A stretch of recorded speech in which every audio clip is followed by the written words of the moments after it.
Swedish meatballs is one of those old world dishes that tastes better than it looks. This is not the simple version you can make in 20 minutes though, because that's not what this channel is about. This is a quality restaurant version that increases the flavor using a couple of tricks you've never seen before in any of my previous videos.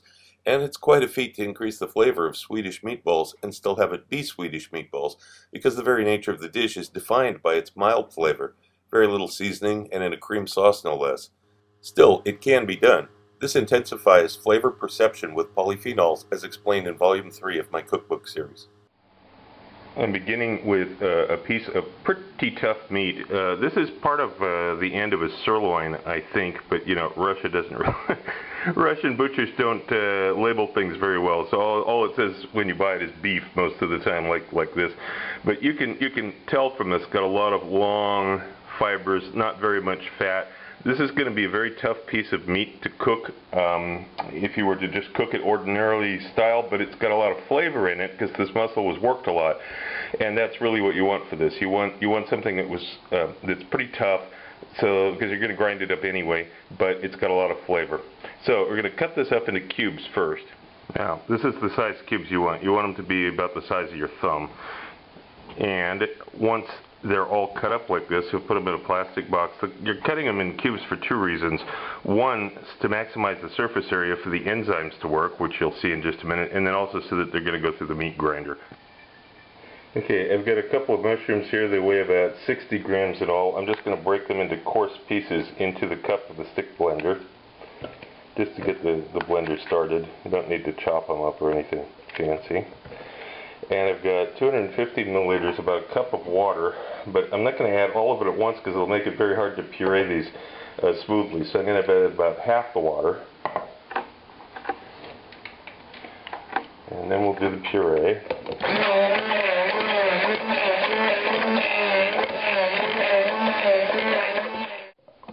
Then, when you're satisfied that you've got them pretty well pureed, we'll add the rest of the water and give them a little bit more.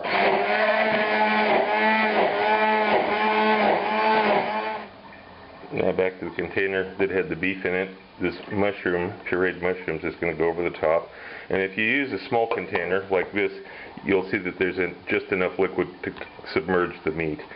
And this is going to begin working right away. You'll begin seeing the color of this change right away. But we're going to leave it out at room temperature for about an hour. Just put a lid over it loosely. Let it sit for 1 hour at room temperature. Now, while the mushrooms are doing their thing on the beef, we've got one slice of white bread, one slice of dense rye bread. I put some butter on each one, and I'm going to cook it in a pan here, starting off with a fairly cold pan on a medium heat. We've got plenty of time here while the mushrooms do their work on the beef, so we don't need to rush this at all. Medium heat. Let it begin cooking until it's crisp on one side, then we'll flip them, but only butter on one side. Now, after 6 or 7 minutes, you can flip these pieces over. Begin cooking the other side. Still the heat's medium. We're doing this slowly. And while this is going on, we can assemble the other ingredients. I have the coarse salt, brown sugar, a little dried tarragon, allspice berries. This is a bag containing Earl Grey tea. A whole tea bag is about 1 teaspoon, which is what you need. And also the Finnish tertiary additive spice blend that's also from volume 3, 3/4 of a teaspoon of this. If you don't have this, you can leave it out. It'll still be good. This just adds an extra dimension to the flavor, again, as explained in volume 3. I loaded those into the spice mill. I actually forgot to put out on the plate there the white peppercorns. I'm using just a little bit more. I'm using, you'd be 1/4 of a teaspoon would be fine, but I'm adding just a tiny bit more, like 3/8 of a teaspoon of the white peppercorn.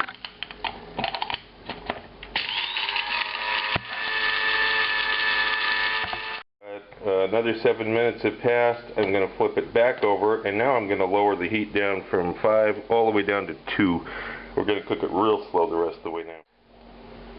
And finally, after the third 7-minute period, you can take these, transfer them off to a plate, and we'll reserve these until we need.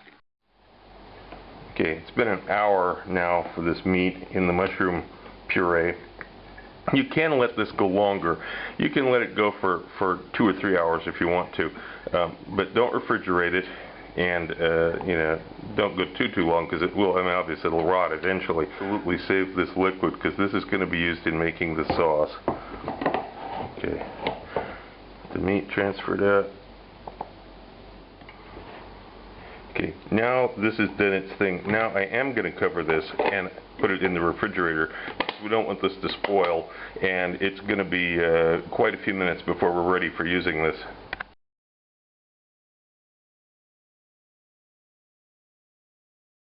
The pork here, which is quite fatty, don't use lean pork. The purpose of this is to get some fat in it, main purpose anyway, and white onion. Usually I use yellow onions or brown onions. This time actually white onion is preferable.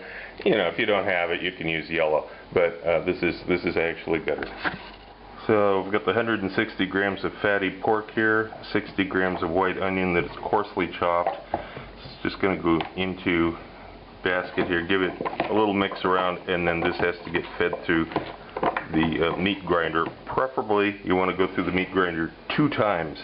After it comes out, clean the meat grinder internally and then put it through a second time, so you have a nice smooth finished product. If you only do it 1 time, you'll have little coarse chunks in the meatballs that really aren't pleasant, and they're certainly not traditional.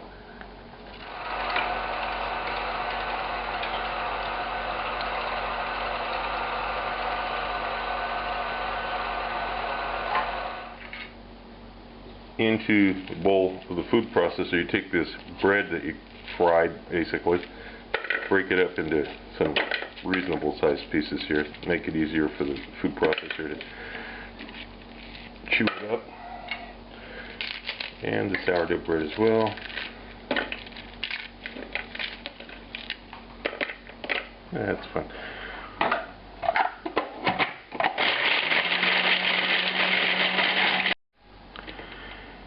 After the first pass, you still have some pretty large pieces in there. That's okay, not a problem at all. Now I'm going to add that ground spice mixture.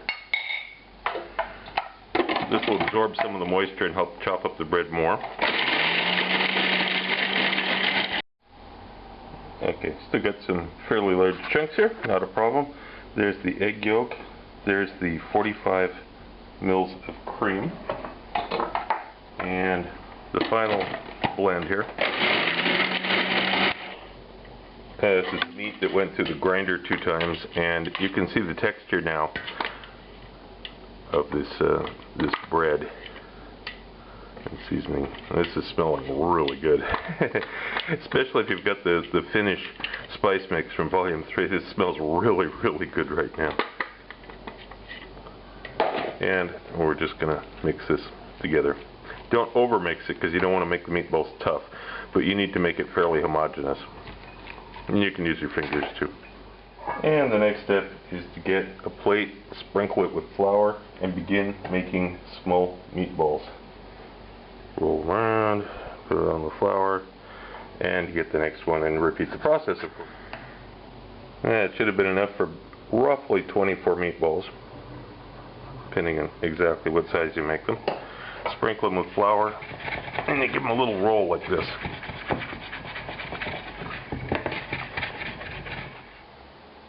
And you begin heating a non-stick skillet on medium-high heat, about 7 out of 10, and with a little pat of butter in it. You're not using oil for this. We're in the far north, Scandinavia. We're using butter for everything. So I'll let this melt. Okay, the butter has melted, and normally I wouldn't put this many meatballs into a pan like this. This would be considered overcrowding, but Swedish meatballs are kind of an exception to that rule. They are actually supposed to be partly steamed, which is the problem when normally if you put too many meatballs in a pan, what happens, they exude moisture and they kind of steam each other. In this case, it's actually what you want. You want them partly fried and partly steamed, so it's okay to have them like this, but don't have them so shoved up next to each other there's no room at all. Then it's just going to be a mess. It's about like this. Find a large pan and do them about like this. Again, the heat's still on 7 out of 10. And after a few minutes, you begin turning them around gently. Make sure you don't break them up, of course.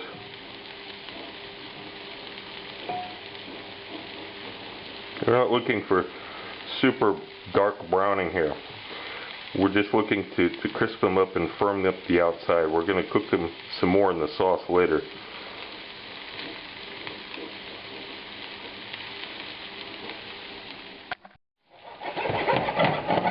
After a few minutes, you've got a good amount of browning on them.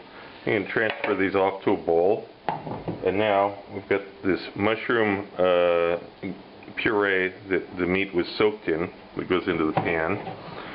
And we're going to begin cooking this slowly. And the meatballs are reserved off to the side. Next step is to prepare the sour cream, as you'll see. You whisk together the sour cream, or smetana in this case, and the dairy cream. As this mushroom mixture cooks, it curdles.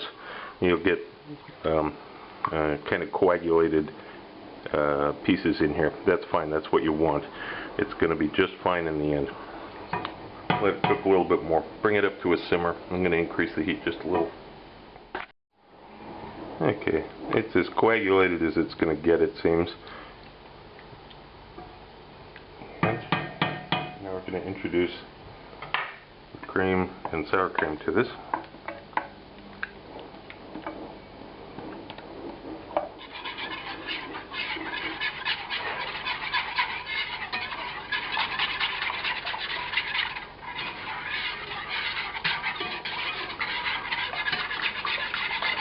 And once this is mixed together well, this is fine. Now we can add the meatballs back into it, along with any juices that might have ran off of them. Get them down to a single layer. And we begin simmering the meatballs in the cream here. Now during this cooking phase, turn the meatballs over once in a while. You don't need to stir them constantly, of course. And you want to reduce this down until the sauce is quite thick and the meatballs are really glazed with it. And also, during this time, I'm going to add a little freshly ground nutmeg.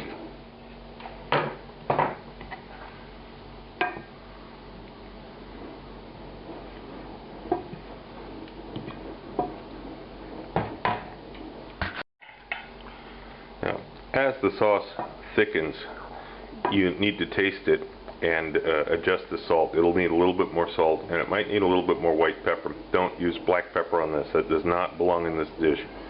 Use white pepper if you need it, and certainly probably needs a little bit more salt. Finally, a little minced dill, freshly minced dill. You can use dried if that's all you have. And exactly how thick you want this gravy or sauce to be is up to you. You're going to use it to coat potatoes as well, typically, or pasta. So, don't reduce it down to where there's nothing left, because then there won't be any sauce. But you want it pretty thick. You want those meatballs well coated.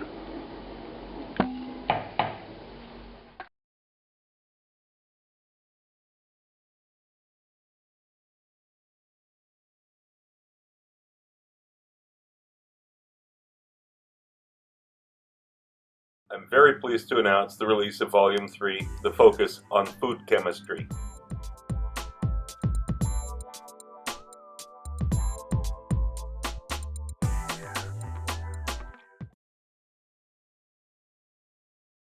A new, completely different type of cookbook.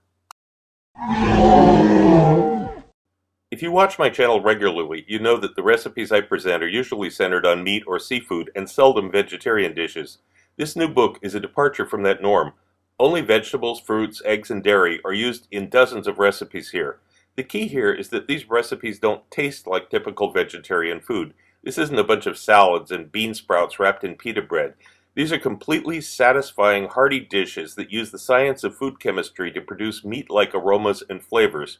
But don't worry, there's no weird chemicals involved, just ordinary foods and spices that you can get in any grocery store.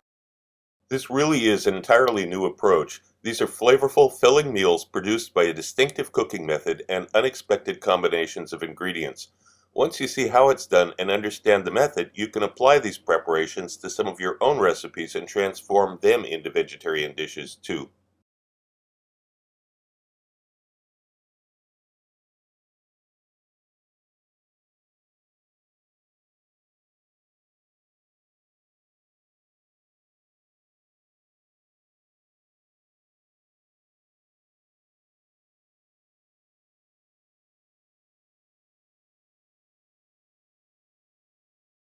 Also look for my cocktail book, Cocktails of the South Pacific and Beyond, Advanced Mixology, available through Amazon online. If you want to know more about my adventures as a chef around the world and have some great laughs along the way, be sure to check out the video tour of my book, 40 Years in One Night. It's up on YouTube right now. Click the link. Also look for my cocktail book, Cocktails of the South Pacific and Beyond, Advanced Mixology, available through Amazon online.